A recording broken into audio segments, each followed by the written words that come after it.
about the University of Washington Data Science for Social Good program. This presentation today, just to be clear, is an information session for prospective project leads. So this is for people who are interested in submitting a project proposal for a project that would be part of the program this coming summer. And the project lead is the person who submits that. And we'll talk a lot more about that, but I just want to make sure that people are clear on that. And we do have a separate session for students who are interested in applying to be student fellows in the program. And I'll, on the next slide, just a second before you advance, Anissa, I'll talk about when and where that is. Before I do that, I guess I should introduce myself. My name is Sarah Stone, and I'm the executive director of the EScience Institute, which is the host institution for the UW Data Science for Social Good program. And I'm also the director of the DSSG program. And I've been involved and actually helped founded the program, which started back in 2015. And I'll be joined today by Anissa Tanweer. Anissa, do you want to introduce yourself now? Or? Sure. Hi, everybody. I'm Anissa Tanweer. I'm a research scientist at the EScience Institute. I'm a qualitative social scientist, and I study the practice and culture of data science. And in particular, I'm interested in how data scientists think about ethics in their work. But I also am the program chair for the Data Science for Social Good program, and I've been involved with it in some way or another since 2015. Sarah and I have kind of been in it from the beginning together, working on this program and iterating on it every year since then. Thank you, Anissa. And this program is supported both by the University of Washington, and we have funds from the Micron Foundation, which helps to support student fellow stipends, as well as scholarship opportunities for students. Next slide, please.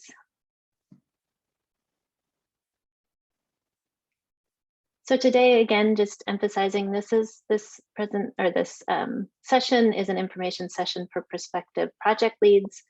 If you are a student and you're wanting to apply to be a student fellow in the Data Science for Social Good program, we do have a separate student information session that will be more focused on topics pertinent to students. If you are a student and you want to stick around today, you're also welcome to do that, but we just wanted to make sure that that was clear. And that student information session is going to be January 26th from 9 to 10 a.m. Via Zoom. And the registration information is at the link shown here. You can also find it if you go to the student page of our website, and we'll have the link to our the page later in this talk. And I can also drop these. Oh, great. Okay, sorry. Everybody can see the slides. We'll drop these links in the chat as well for the student information session and for the program, the overall program website. Today, what we're going to do, I'll give just a brief introduction to the EScience Institute. We run a lot of different types of programs, and so if you aren't familiar with eScience, we'd like to just give you a hint of what those are, and so that you can follow up on other activities in addition to this program. We'll spend most of the time really talking about the Data Science for Social Good program, including an overview of what the program looks like, and then specifics really for project proposals and what role a project lead plays in the program, and share some of the previous projects so you can get an idea of what types of projects we've taken on in the past, and then we'll leave plenty of time to answer questions from you all. And I'll just also say now, we're also happy, Anissa and I are happy to meet with you individually if you'd like to talk about potential projects. Next slide, please. So the EScience Institute was actually founded in 2008. So we're one of the oldest data science institutes, university-based data science institutes in the country. And that really reflects an early understanding in University of Washington leadership of the importance of using data-intensive tools and techniques across all fields of study. And so the EScience Institute was founded around wanting to help to empower researchers and students, again, across all fields, to answer fundamental questions through the use of large, complex, and noisy data. As you'll see when we talk about this program, and is really pervasive through all of our programs, is that we're interested in all aspects of the data science workflow.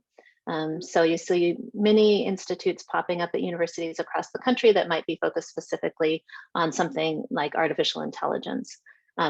We work in AI and ML, but we also work from sort of the earliest stages of the data science life cycle out to maybe a visualization that's shared in a final publication or presentation to an audience, or to help inform public policy. A lot of the activities that we do are really around building a hub and a community for people using data science tools and techniques, and to share the best practices that we've garnered in our community about data science. Next slide, please. We do have a beautiful physical space. We have changed the carpet. So for those of you who may have loved or hated the carpet will, I guess, either be happy or sad to hear that. But it was kind of a signature feature of our space, but it also stained incredibly easily. So our space looks a bit different now, but it is a lovely space on the 6th floor of the Physics Astronomy Tower. As we'll talk about, the program that we're imagining for the summer of 2022, that we're imagining is a hybrid program, so that some teams will, we're planning for them to be fully in person and be working out of the studio, and we'll also have some full teams that are working remotely. At least that's our vision at this point, and we'll talk more about that vision. So for on-site teams, this is the space where the teams work, and this is a really lovely and flexible space. And this studio, under sort of non-COVID conditions, is open to the entire campus community as a place to convene and hold workshops, and overhear each other's conversations and learn that a challenge that you're experiencing in sociology actually has an interesting parallel in astronomy, and maybe there's some techniques and tools that you might share in terms of their application across these very different domains. And we're lucky to have this space, and this is really in partnership with the university libraries, who we have close relationships with. This space was formerly the Physics Astronomy Library, and we worked with the libraries to transform it into a space that continues to be open to the campus community. At least normally, we're in a bit of special circumstances at the moment because of COVID and keeping our staff protected. But under more normal type circumstances, the space is open for the campus community to use and to take advantage of, and we hold a variety of different activities. In fact, I think, is that my next slide, Anissa, or maybe the one after, but I'll get into some of the activities that we have. Everything that we do at the EScience Institute is really supported by a fantastic team of researchers. And this group of individuals really, again, forms the backbone of the EScience Institute and supports all of the programs that we do. You'll have an opportunity, should you continue and be part of the Data Science for Social Good program, to interact with many of these folks. The data and research scientists shown here, many of them are involved in supporting projects for the DSSG program. And also many of them just will be sort of popping in and out, or have their expertise available if your group comes up against a challenge that's particularly pertinent to their backgrounds. What you can see here is they come from a lot of different disciplinary spaces. In fact, most of the folks who are on our team don't come, say, from computer science, or in many cases from more methodological fields. Many of them started using data science tools and techniques to advance their research process, and became so excited about supporting the development of those tools for their research community that ended up becoming a large fraction of what they do. What's unique about our team, I think, is that they all very readily work across disciplinary spaces and are excited to work with researchers to help people use new techniques or to further develop existing practices to advance research processes. And we have a number of programs that help to support researchers to do just that. And yeah, so In terms of other activities that the EScience Institute offers that you might be interested in checking out, all of the folks you saw on the previous slide hold office hours. Those have traditionally been in the data science studio. During COVID, we've been holding those remotely. So all of the data scientists are available to make appointments with via Zoom. And as you saw, they bring a wealth of different types of expertise. If you go to the office hours section of our website, you'll see not just their disciplinary backgrounds, but also their areas of technical expertise.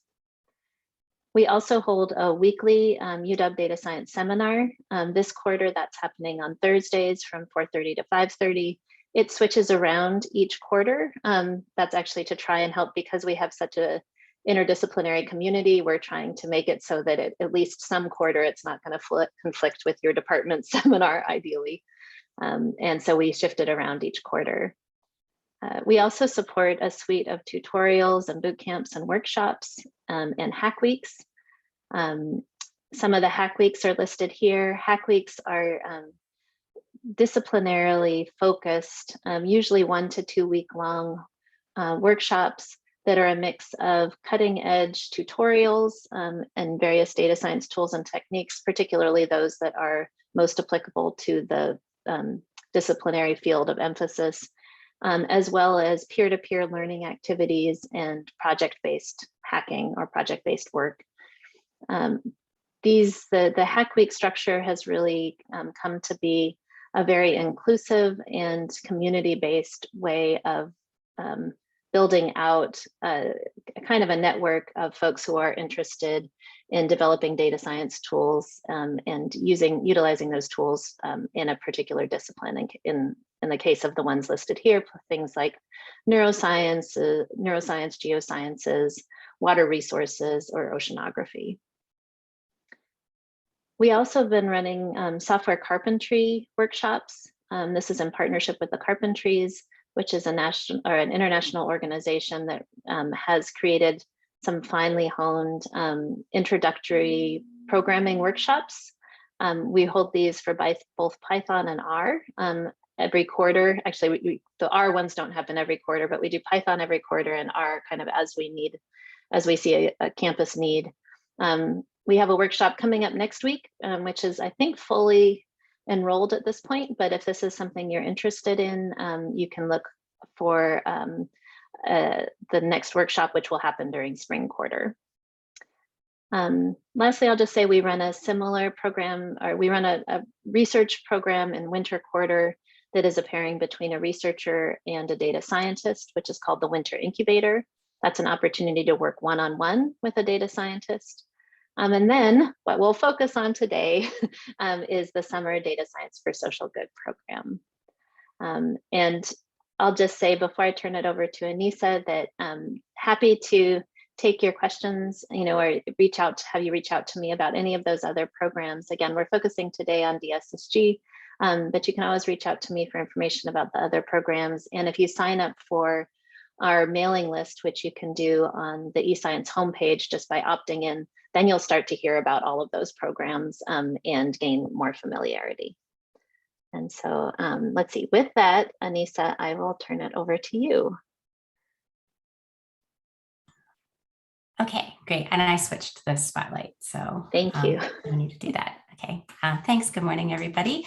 For the rest of the time, we'll be focusing on our Data Science for Social Good program, which you all came here to learn a little bit more about. As we mentioned, we've been running this since 2015, so this will be our 8th iteration of the program. Every year, we learn more about how to do it better and how to adapt it. So it's kind of in a constant state of evolution, and we're really excited this year to see if we can make a hybrid model work really well for everyone.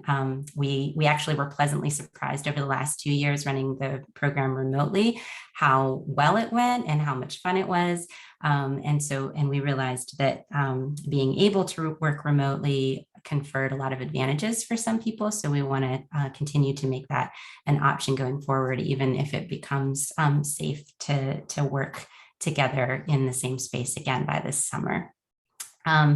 When we launched the program, we took elements of our existing incubator program, kind of the focus on close collaboration and close contact between data scientists and what we often refer to as domain researchers, the people who have really substantive expertise in the questions at hand and in the sources of understanding the sources of data that we'll be using in the project, and also, the belief that cross-pollination across disciplines is really fruitful and productive. And so we very intentionally create a community in the DSSG program that's pretty hyper cross-disciplinary. I also want to mention that we're not alone in running this program. There are similar programs that have been launched or are being launched coming up soon at universities across the country. And we've been convening a network of organizers to share what we've learned with each other and with universities who are thinking of starting a program like this. So we're in good company in this space.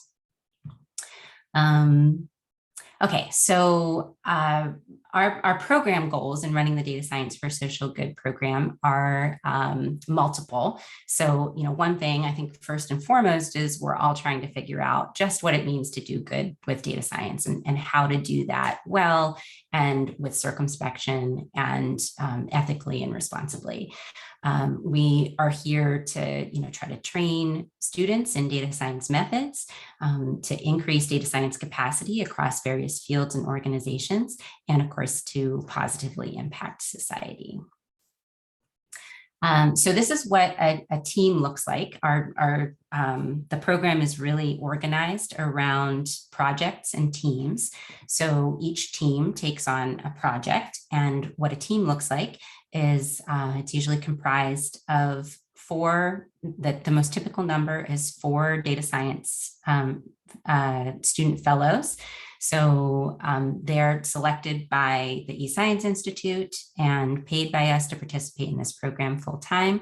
Again, we're looking for a range of disciplinary diversity when we make these teams, and also a range of technical skills. We try to match students and their interests and their expertise with the projects when we're assigning teams. And then a team is also supported by what we call data science leads, who are research scientists and data scientists from our own staff who support the projects and provide primarily guidance on technical and methodological choices on the project, as well as supporting cloud computing, tool selection, analytical approaches, helping with programming as the students are honing their programming skills, and also sometimes help out with project management as well. Although the student teams are largely self-organizing with regards to project management. And then we have the project leads. And so all of you who are here today are prospective project leads thinking about submitting a proposal and leading one of the projects in our program this summer. The project leads are responsible for the overall project design and vision and overarching goals. They come to us often with varying levels of technical background and different kinds of relationships to the project. And I'll get more into that a little bit later. But basically we see the project lead as the person who kind of owns the project, and it was their idea. And after the intensive 10 weeks of this program, it's going to be their project to continue to nurture and develop. So what the project leads get out of participating in our program, the most obvious thing is, just a lot of hands and brains devoted to advancing your work in this very intensive way over the course of the summer. So we can really make, a lot of progress on a project over the course of the summer with so many bright minds working on it. You can expect to get exposure to new methods and approaches. The experience of working on a really interdisciplinary team, which is challenging, but also extraordinarily fun and rewarding, I think. There are a lot of networking opportunities. So we've seen many times long-term collaborations come out of the projects that we take on over the course of the summer. And oftentimes there's some degree of publicity. So, the media is often interested in this program. We provide a lot of support for blogging and posting on social media and things like that. Of course, being mindful of any sensitivities. Some projects we can say more about than others, and we're always very cognizant of those boundaries. We work with project leads from a lot of different disciplines and sectors, so we don't limit this opportunity to any one kind of job description that people may be coming from in this role. We often work with academic researchers. For example, at the University of Washington, we've had project leads from the Washington State Transportation Center, from the Disaster Data Science Lab, from the Architecture Department, and many other places on campus. We also have worked with project leads from local government agencies, such as the Seattle Department of Transportation. We have partnered with nonprofits in the past. For example, we had a couple project leads from a project that was sort of a sub-project of Conservation International, who actually joined us. One relocated from Nairobi for the summer, and the other came from North Carolina, and set up shop in Seattle for the 10 weeks of the program to work with our students. And we're open to working with folks from industry, from the private sector. That hasn't happened very often. One time we had a project lead who was on sabbatical from Bell Labs, but that is also a possibility.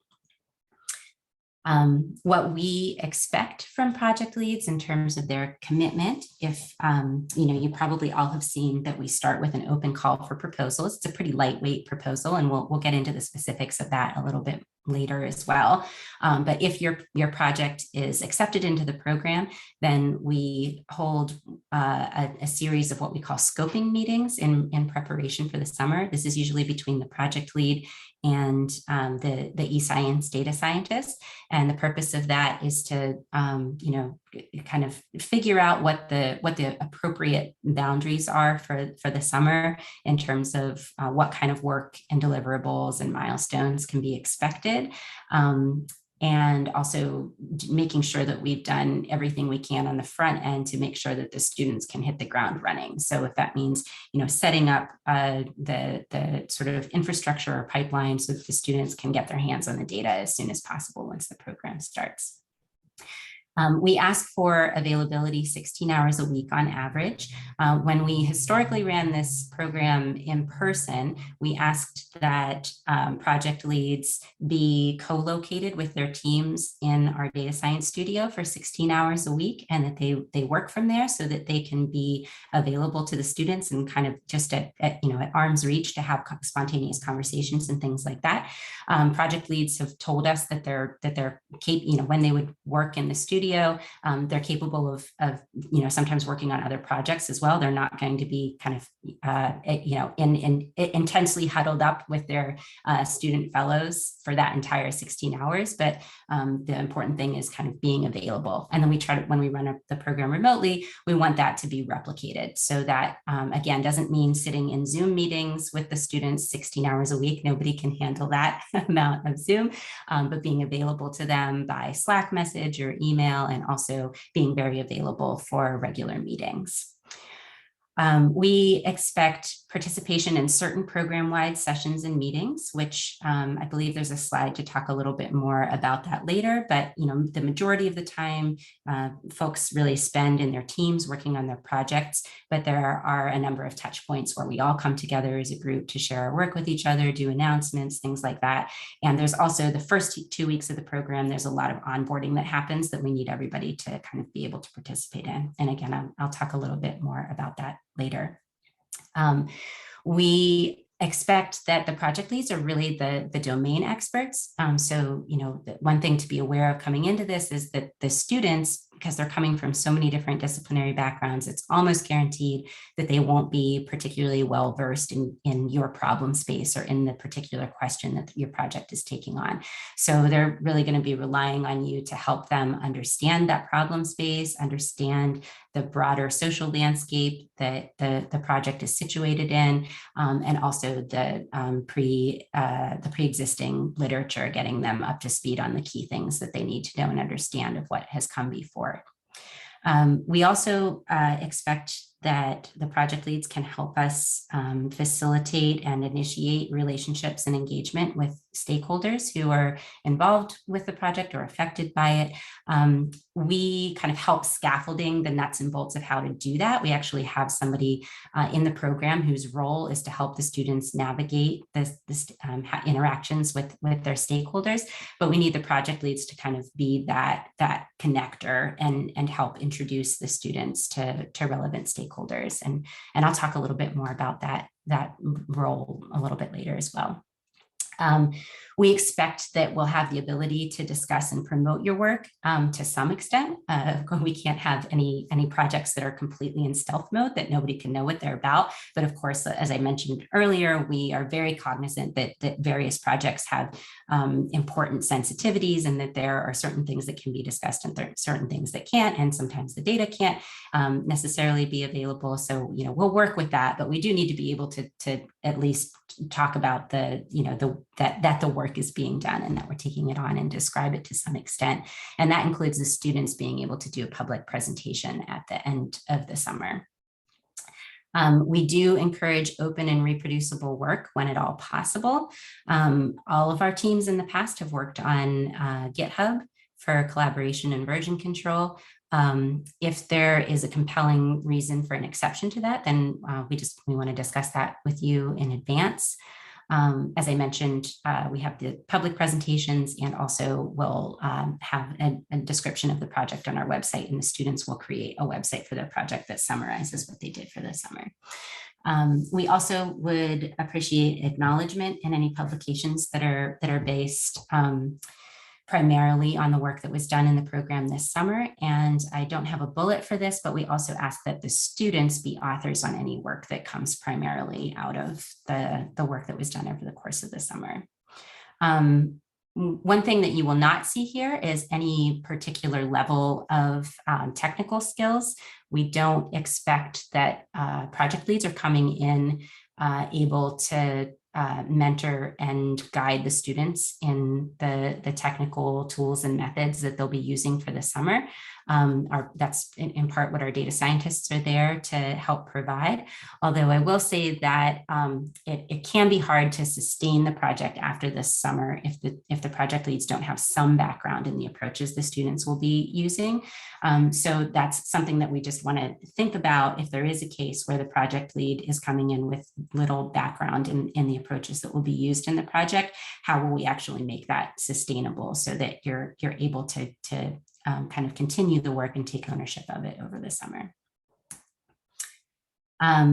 What we expect from students is first that this is a full-time commitment for them. So, a 40-hour-a-week job, they receive a $9,000 stipend over the course of the summer. Most of that is given up front, and then they'll get a last installment at the end of the summer. We need students to be currently enrolled as students in a degree granting institution of higher education.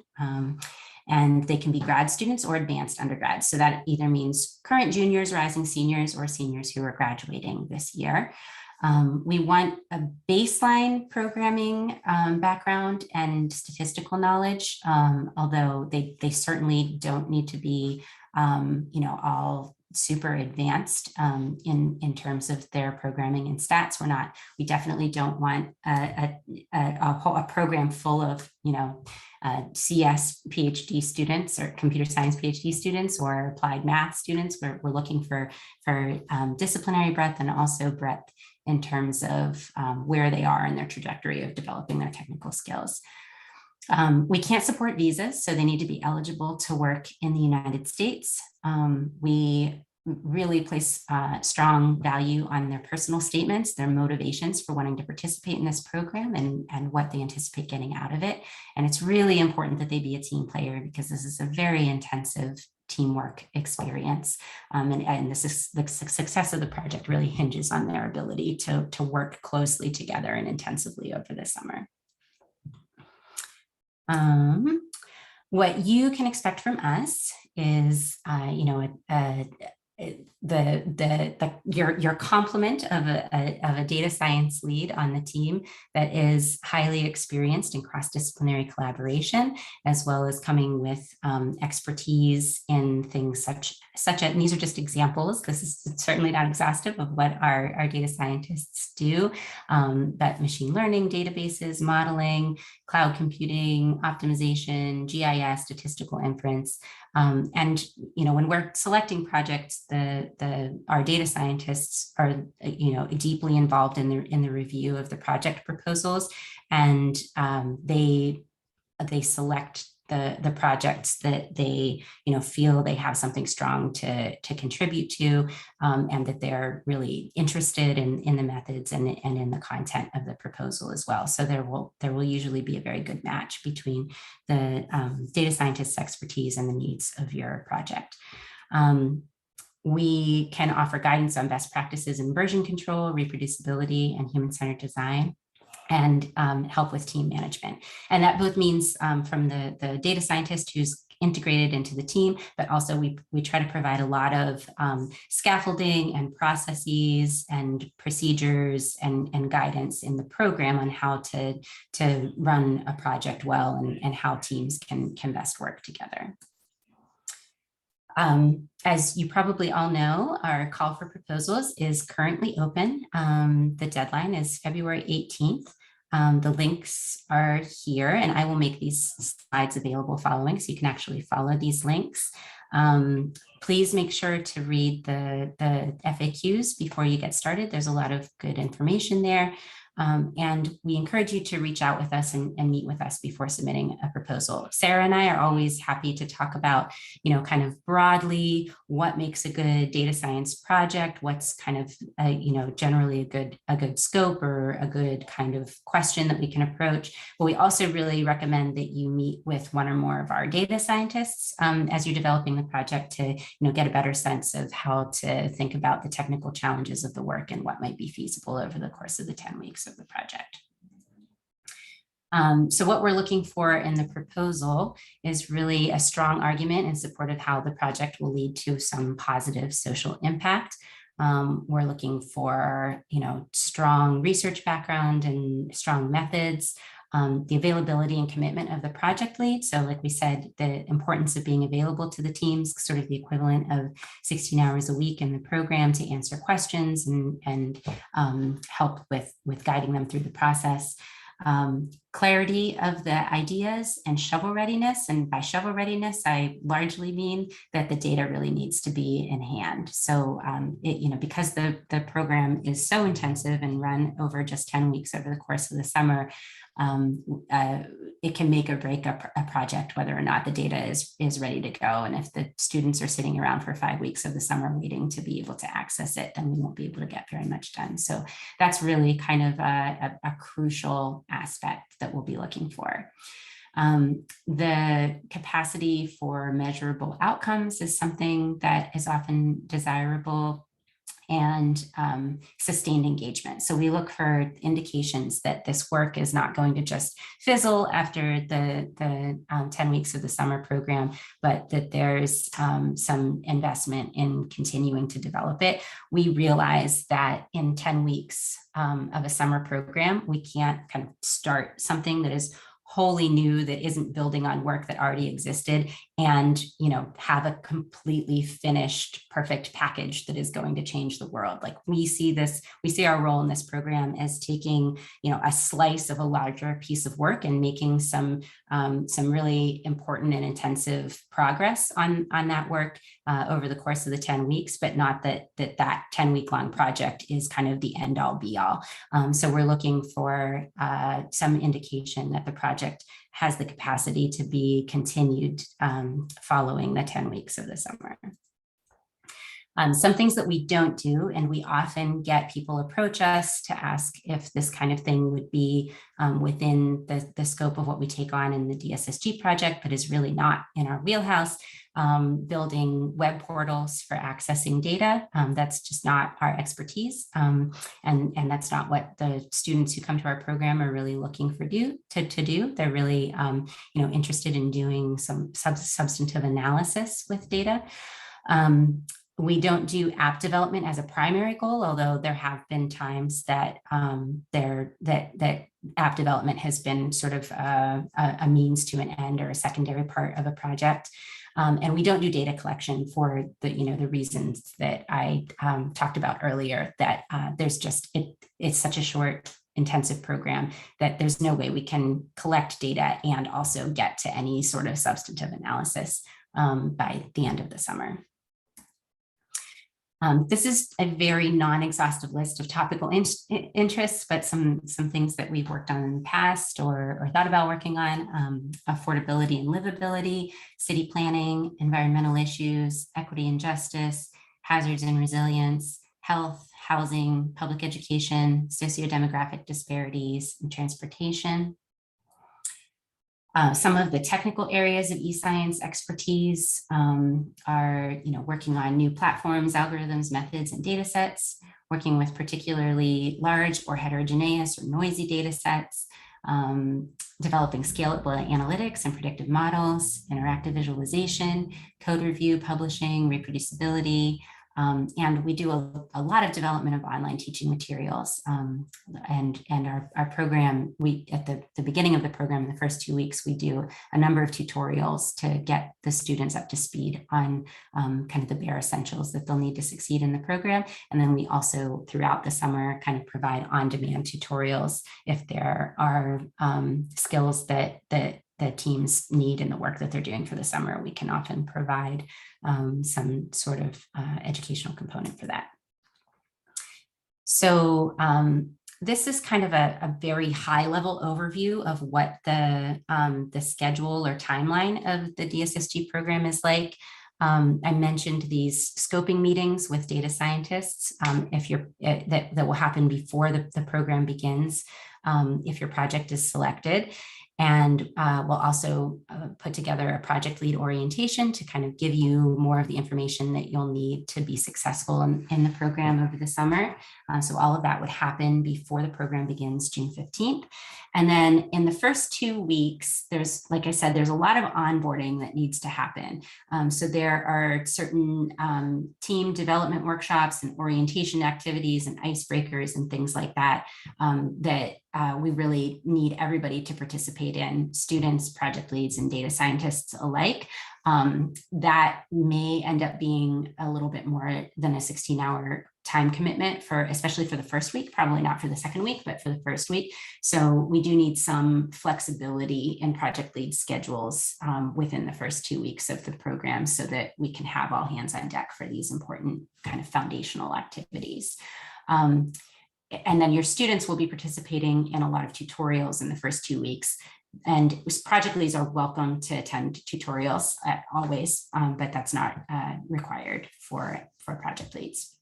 The rest of the summer, like I said, is largely spent working within your project teams, kind of just advancing the work. But there are a number of program-wide checkpoints and things that we need the project leads in particular to participate in. So we have these weekly project spotlight meetings where the teams present their work to one another and the broader DSSG program. We have regularly scheduled team check-ins. So those are, your regularly scheduled meetings, and you'll decide that schedule yourself based on what works for you and everybody else on your team. And then every other week we'll have check-ins with the leadership of the program. So that's the project leads, the data scientists, and the administrators like me and Sarah and Emily Keller, who helps run the program as well, just to catch any issues that may be brewing, share what experiences we're having and what's working and what's not, so we can learn from each other. There will be, as I mentioned, the tutorials will be front loaded in the 2 weeks of the program, but after that, there may be the occasional tutorial as the need arises within the project teams based on whatever the specifics of their work are. And, we expect that there to be engagement with stakeholders on the project. So that might be site visits in an in-person world where we're all able to actually see each other in person. Sometimes it's just remote calls, but it can look different, again, depending on the project and who the particular stakeholders are. And then at the end of the summer, a couple weeks before, or a couple days before the end of the program, we have our final presentations and a fun reception to kind of celebrate the successes for the summer. And we'll try to get that on your calendars as soon as possible so that you can be sure to be there for that. These are some important dates. Our call for proposals is currently open. The student applications are also open. January 26th, next Wednesday, we're having a student information session like this, but focused on information that's important for the students. Project proposals will be due February 18th. It'll take us a couple of weeks to review those, and we'll send out notifications of whether your project has kind of advanced to our shortlist, and we want to continue to have, at that point, we would want to probably sit down and have a conversation about the project and ask some clarifying questions about the proposal. And then student offers of admission will be made March 11th. And from March to June, we'll have meetings with those scoping meetings with the data scientists and project leads. June 13th is the first day of Data Science for Social Good, and August 19th is the last day. Just to give you a quick snapshot of what our projects were last year, we took 2 projects on because we were running remote setting. We hope to take on 4 in the hybrid mode this year. Last year, one of our projects was developing ensemble methods for initial districting plan evaluation. So this team was taking an existing tool called Jerry Chain that uses Markov chain Monte Carlo methods to detect gerrymandering. And tools like that have a lot of potential for making the redistricting process more fair, but they're really complicated and hard for laypersons to understand. So the team ended up focusing on ways to make that tool more accessible and transparent to stakeholders who are involved in the redistricting process, and they developed a number of case studies and a user guide for that. Then the second project was geography equity in the Seattle $15 minimum wage ordinance. This team was using a new massive combined administrative data set from a number of state agencies in the state of Washington. It was one of the first times that this data set was really being used. So a lot of their work hinged on really figuring out how this very, very sensitive data set could be safely used in a remote collaborative setting, and also doing exploratory visualizations to kind of understand the nuances of the data, and then some preliminary analysis towards understanding how gentrification trends intersected with the introduction of the $15 minimum wage. We have a very broad view of what counts as data science. As Sarah mentioned earlier at the beginning, we don't look for projects that are just doing predictive analytics or machine learning. Sometimes that's the case. This is a project that was using text mining and machine learning to see if foodborne illnesses could be detected earlier than using conventional methods by looking at food reviews on Amazon. This project from 2018 was using machine learning to try to detect flooding and damage in the aftermath of a hurricane. And so those might be projects that are sort of like what people often think of when they think of data science. But we've taken on a lot of projects that really run the gamut, the whole sort of pipeline or life cycle of doing data science. So this project was kind of a first attempt at using Orca Data. So this is data that's generated by the automatic payment system for boarding buses and public transit in the Seattle area and the Puget Sound area.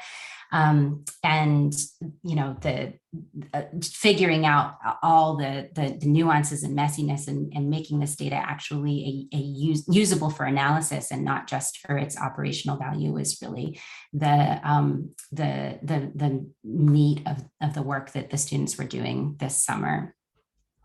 And then we also took on a project that was developing a new standard for open pedestrian data in order to make pedestrian focused mapping technologies more feasible and more available, and especially with accessibility needs in mind. So this team was really focused on, not so much doing data analysis, but really thinking very deeply about how is data represented, how to do that ethically, how to do it responsibly, and how do we actually build out and address the needs of all of the stakeholder communities in this space, and in order to put pedestrian data on the map, essentially. So all of that is just to give you a sense that there's not one cookie cutter project model. We take a really broad view of what counts as data science, and every DSSG project has its unique set of challenges and things that make it interesting.